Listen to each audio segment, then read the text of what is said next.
vamos falar sobre a presença do Espírito Santo na vida do crente.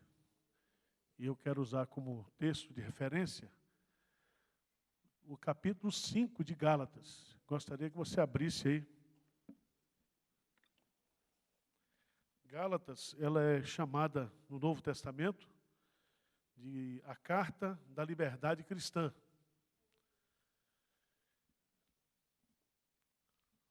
Foi através da leitura dessa carta que Lutero se converteu.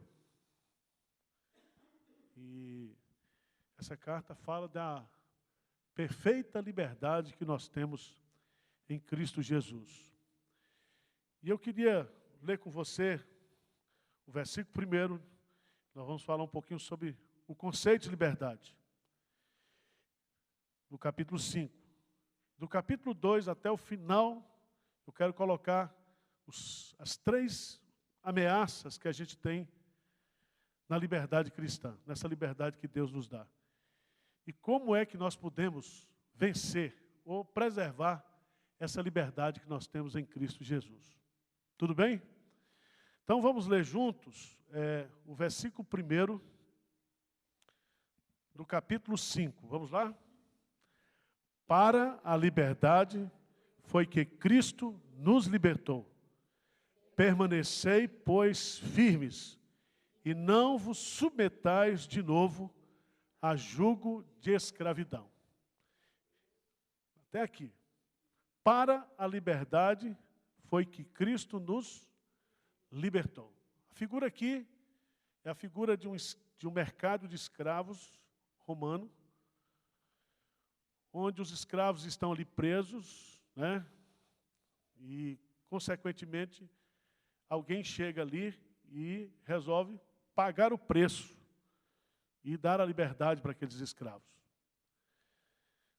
Então, eles saem de um estado de prisão, de escravidão, para o quê? A liberdade. A preposição grega diz justamente isso, que todos nós éramos escravos do pecado, escravos de Satanás, escravos do mundo, escravos da nossa própria vontade decaída, mas Jesus Cristo, pela sua graça e pela sua misericórdia, pagou o preço da nossa redenção e nos libertou. Nos libertou. Então Ele nos tirou da escravidão para a liberdade. E qual é a prova disso? Eu queria que você entendesse o ensino de Paulo sobre esse assunto, porque lá em 2 Coríntios, capítulo 3, versículo 17 e 18. Versículo 17 e 18. Nós temos aí algumas ideias que são importantes para a gente compreender o que está lá no capítulo 5 de Gálatas. Vamos ler juntos versos 17, 2 Coríntios 3, 17 e 18. O que é que diz aí? Ora, o Senhor é o Espírito. E onde está o Espírito do Senhor, aí há, e todos nós, com o rosto desvendado, contemplando como por espelho a glória do Senhor, somos transformados de glória em glória, à sua própria imagem, como pelo Senhor, o Espírito. Então veja bem, Cristo nos libertou da escravidão para a liberdade. A prova de que nós somos livres é a presença do Espírito Santo. Se você tem o Espírito Santo, você é de Jesus, diz Paulo. E onde o Espírito Santo está ou estiver, ali há o quê? Liberdade. E aí o que acontece? Esse Espírito que nos trouxe a liberdade, ele está trabalhando livremente em nós, soberanamente em nós, para que nós sejamos conformados à imagem do seu Filho. Esse é o projeto de Deus. Mas aí, gente, nós vamos voltar para a realidade, para o mundo. Porque esse é um conceito o quê? Teológico, bíblico. E aí, Paulo vai colocar 3 ameaças que a gente tem contra essa liberdade. E a primeira delas, Paulo coloca aí, quando ele diz assim, permanecei o quê? Firmes. E não vos submetais de novo a julgo de escravidão. E Paulo está falando de que tipo de escravidão aqui? Ele está falando de escravidão o quê? Religiosa. Religiosa. Escravidão religiosa. Paulo está enfrentando um problema aqui com os judaizantes da época. Porque os judaizantes disseram assim, olha, vocês podem continuar cristãos, vocês podem seguir a Cristo, mas vocês precisam o quê? Guardar o sábado, vocês precisam ser circuncidados, vocês precisam estar debaixo da lei do Antigo quê? Testamento. E aí Paulo vai bater de frente com esse pessoal. Veja aí, no versículo 2, vamos ler até o versículo 5 aí comigo. O que é que diz? Eu, Paulo, vos digo, que se vos deixar de circuncidar, Cristo de nada vos... De novo, testifico a todo homem que se deixa circuncidar, que está obrigado a guardar toda a lei. De Cristo vos desligastes, vós que procurais justificar-vos na lei, da graça o quê? Decaíste. Então preste atenção. Se eu tenho o Espírito Santo, se eu tenho a liberdade que Cristo me deu, eu não posso mais me submeter a práticas religiosas, a julgos religiosos. Tá certo? Isso aí está presente na televisão, né? Alguém estava me contando de um pastor, que lá no meio do pastor, entre aspas, disse assim, né? Vem aqui me dar um abraço, porque semana passada uma senhora me abraçou e no outro dia ela comprou uma casa. É um abraço poderoso, né? É um abraço, minha casa, minha vida. E a gente tem por aí, irmãos, muitos mestres, muitos religiosos, muitos pastores, muitos apóstolos, que estão manipulando as pessoas, manipulando religiosamente. E as pessoas se deixam enganar, se deixam escravizar aquilo.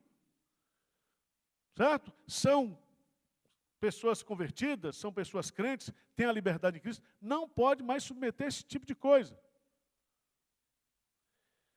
E Paulo vai bater forte nisso aí, né? Paulo vai colocar, né, de uma forma tão ferrenha que ele, se ele pudesse, ele dava uma surra nesses crentes aí. Ele diz, olha, vocês começaram bem, vocês começaram no Espírito, e agora vocês querem continuar na carne? Vocês querem ser crentes na carne? Se nós temos a liberdade em Cristo pelo Espírito, por que a gente vai continuar? Por que a gente vai se submeter à carne? Certo? Segundo problema que Paulo vai encontrar aí, versículo 13, vamos ler juntos, 5:13. Qual é o terceiro? O primeiro qual é? Submeter-se a leis humanas, a tradição humanas, religiosas. Segunda ameaça, qual é? O que ele diz aí? 13. Porque vós, irmãos, fostes chamados à liberdade. Porém, não useis da liberdade para dar a ocasião à carne. Sede antes servos uns dos outros, o quê? Pelo amor. A segunda ameaça à liberdade cristã é a libertinagem. Né? Se eu estou salvo mesmo, se eu tenho o Espírito Santo, se eu sou livre, eu vou fazer o que eu quero. E aqui Paulo, ele diz, não useis da liberdade para dar ocasião o quê? A carne. Nós somos tão livres, irmãos, a nossa libertação em Cristo é tão completa. Jesus diz, conhecereis a verdade e a verdade vos libertará. Né? Se, pois, Jesus, o Filho, vos libertar, verdadeiramente sereis o quê? Livres. Existia na época de Paulo um grupo, né, que eles chamavam anti-lei, os antinomianos. Eles diziam o seguinte, se eu estou na graça, eu não preciso obedecer mais nenhum mandamento. Nenhum mandamento. Lembra de Romanos capítulo 6? Romanos capítulo 6, você vai ver lá, como raciocinava esse pessoal. Romanos 6, 1 e 2. O que é que diz aí? Que diremos, pois? Permaneceremos no pecado para que seja a graça mais abundante? De modo nenhum. Como viveremos ainda no pecado, nós, os que para ele o quê?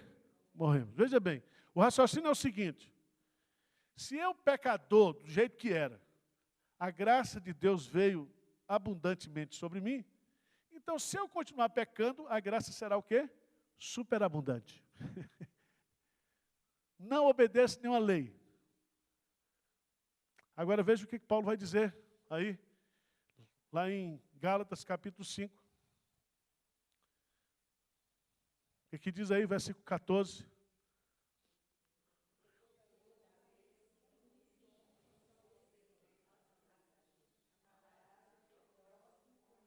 Pronto. O amor, o que? Cumpre a lei. Se eu amo a Deus, se eu amo o meu irmão, eu não posso fazer o que eu quero. Eu vou me submeter à lei do amor. Por isso que Paulo diz que a única coisa que nós devemos uns aos outros é o amor. Tá certo? E aqui, Paulo vai colocar, não dá para a gente entrar nesses detalhes, é só você ler depois Romanos, né? Capítulo 14 e 15. Bem-aventurado é aquele que não é condenado por aquilo que ele o quê? Aprova. Bem-aventurado. Então, toma cuidado, porque a liberdade cristã ela é tão ampla, ela é tão maravilhosa, né? Você está tão livre que você pode dizer assim, então eu vou pecar. Ou você vai usar isso para pecar. Mas a terceira ameaça, veja lá, está no versículo 17. Então, qual é a primeira ameaça? A liberdade cristã? Submeter-se à escravidão de homens, de tradições. A segunda ameaça é nós usarmos essa liberdade para a libertinagem. A terceira ameaça que nós temos é na batalha espiritual. Batalha espiritual. Já ouviu falar desse assunto, né? E a turma fica pensando que batalha espiritual é uma coisa, às vezes, externa. E a batalha, né, ela acontece dentro de nós. Vamos lá no versículo 17. O que é que diz aí? Porque a carne milita contra o espírito e o espírito contra a carne. Porque são opostos entre si, para que não façais o que porventura. Então aqui nós temos algumas 3 lições aqui nesse texto que eu vou destacar para vocês aqui. Primeiro, é a realidade o que do conflito. A realidade do conflito. Vocês têm esse conflito dentro de vocês ou não? Isso a gente não inventa. A gente, o quê? Sente, é real.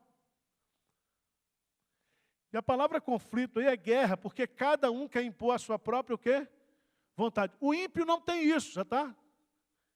Só tem isso quem tem o Espírito Santo. Só tem essa luta aqui quem está livre. É uma luta que a gente tem. Ou seja, o crente, ele é, né, ele carrega dentro dele um conflito constante. Constante. Esse conflito acompanha desde quando ele acorda até quando ele vai dormir. E de vez em quando você sonha também brigando, né? Quebrando o pau. Esse conflito está dentro de você. Mas veja, esse conflito está dentro de nós porque também o Espírito está dentro de nós. E onde estiver o Espírito de Deus, ali há o quê? Liberdade. E aí, é tão interessante, porque Paulo vai falar aqui das evidências desse conflito. Certo? Cada natureza evidencia ou se evidencia por um tipo de comportamento. Aí Paulo vai falar que o comportamento da carne são o quê? As obras da carne. E o comportamento do Espírito é a obra o fruto do Espírito.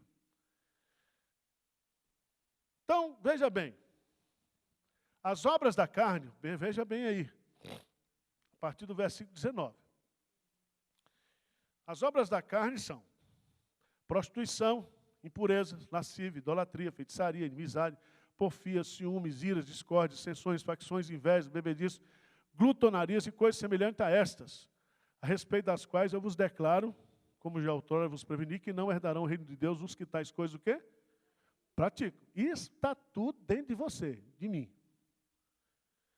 Porque nós estamos livres da velha natureza, ou livres, mas nós não estamos livres da presença o quê? E o pecado que está dentro de nós, está presente em nós, ele vai querer impor a vontade dele.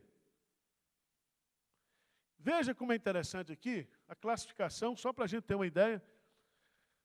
A lista tem 15 elementos que podem ser classificados em 4 áreas, que você e eu sofremos. Primeiro, vida sexual. Certo? Vida sexual. Prostituição, impureza e lascívia. Segundo, religião. Idolatria e feitiçaria.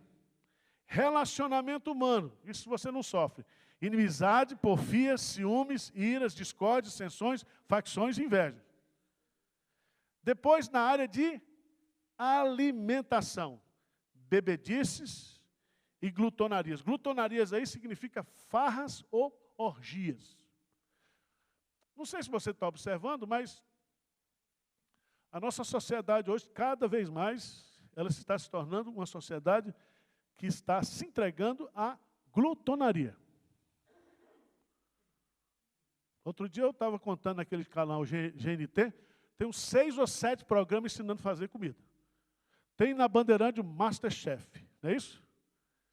Então nós estamos vivendo, o negócio de comida hoje, está virando um negócio chique, mas a turma só está engordando. Nós estamos voltando ao culto da comida e da bebida. E é chique, né? É chique.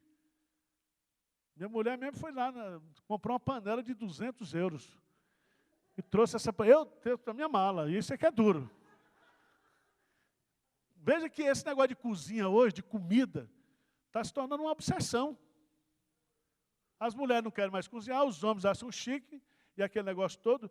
E agora, quando você encosta assim, os homens conversando, só conversa de cozinha, de tempero.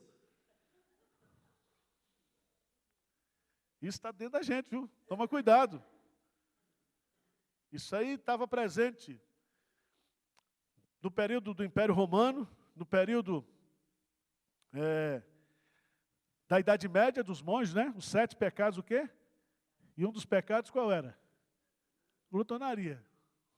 A turma era vinho, cerveja, não tinha pizza, não, era pão. Lembra aqueles... Aquelas figuras dos padres, tudo gordinho, né? Então, os frades, todo mundo engordava. Então, essa é uma doença que a gente... E pouco se fala nisso, né? Agora, qual é o querer ou a vontade do Espírito? Né? É amor, alegria, paz, longanimidade, benignidade, bondade, fidelidade, mansidão, domínio próprio.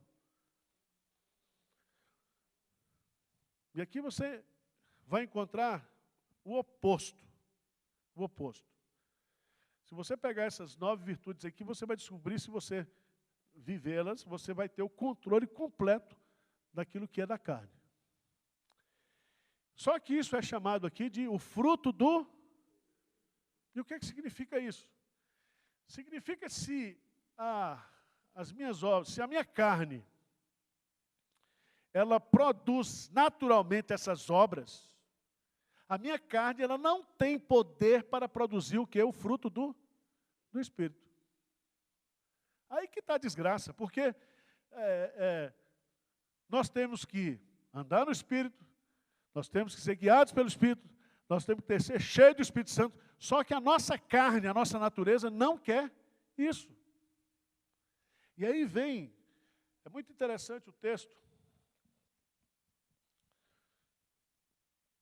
Por que Paulo usa aqui a figura do fruto? O fruto do Espírito indica que ele é produzido de forma sobrenatural. Sobrenatural. que ele se desenvolve de forma contínua, né? O fruto, ele nasce a florzinha, depois vai... Não nasce o fruto pronto, é um processo. É tão interessante que também ele é produzido para ser consumido ou experimentado. Preste atenção. Nós precisamos entender que o Espírito Santo vai produzir esse fruto para a gente o quê? Desfrutar disso. Desfrutar. Porque para que serve o Espírito Santo produzir fruto se eu não vou comer esse fruto, se eu não vou me deliciar desse fruto, se isso não vai ser algo prazeroso para mim? Só que isso é um processo sobrenatural do Espírito Santo. Às vezes eu fico chateado com Deus, porque eu falei, Senhor, o Senhor já sabe que eu não presto. O Senhor já me salvou em Cristo Jesus. Eu sou pastor. Então dá logo uma tuchada aqui. 33. Como é que põe no pneumático, lá no pneu, né? 33 libras de Espírito Santo. Encha esse negócio. Agora tem que ser devagar, aí você erra, pede perdão, conserta, vai de novo. Não é essa luta? Vai. Quando você começa a melhorar, morre. Quando você está mais cheio do Espírito Santo, mais controlado, mais sábio. É muito difícil você encontrar um jovem cheio do Espírito Santo. Mas é a luta que a gente tem. Agora, outro detalhe que eu acho do texto também, é que o fruto do Espírito Santo, ele é, na linguagem, uma infrutrescência, ou seja, um fruto composto como o abacaxi ou a jaca. Se você a jaca e o abacaxi, se você for ver, ele é um conjunto de frutas. Cada bago daquele é um fruto. Cada bago do abacaxi, e aqui, se você observar, o fruto do Espírito Santo é. Então, não existe a possibilidade de você ser um cara que tem o fruto do Espírito Santo, mas você não tem longanimidade. Não, você tem alegria, mas não tem longanimidade. Não pode. Vem um pacote. Deu para entender? Terceira coisa importante que eu vejo aqui, o fruto do Espírito Santo é composto por 9 partes: amor, alegria, paz, aspecto da vida relacionado com Deus. Longanimidade, benignidade, bondade relacionado ao próximo. Fidelidade, mansidão e domínio próprio relacionado à nossa própria o quê?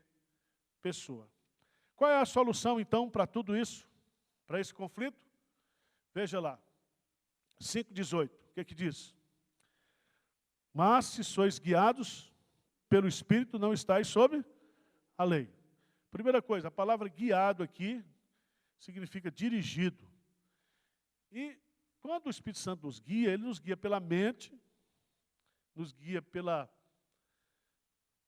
emoção, pelo sentimento e nos guia também pela vontade. Ele age de forma maravilhosa, plena na nossa vida.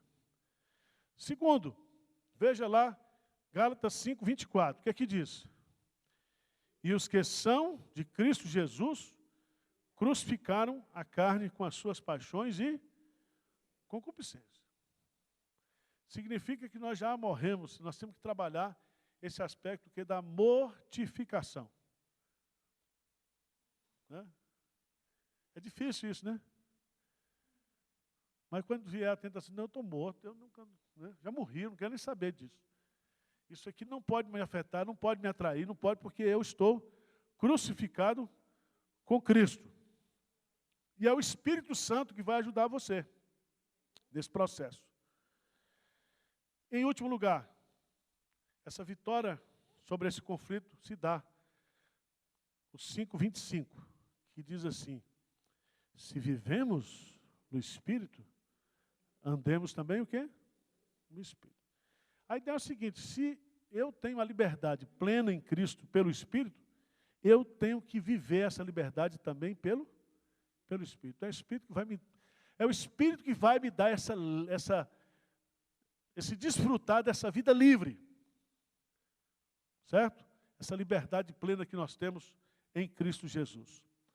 Então, irmãs, é um estudo bíblico assim, certo? Mas essa é a essência da nossa vida cristã. Se nós queremos realmente ter uma vida feliz, uma vida vitoriosa, para de ficar lendo Augusto Cury, que não vai resolver seu problema. Você precisa buscar a plenitude, o enchimento, a direção do Espírito Santo na sua vida. E você já o tem. Já o tem. Para encerrar, vamos ficar de pé. Lucas, capítulo 11. Uma promessa de Deus.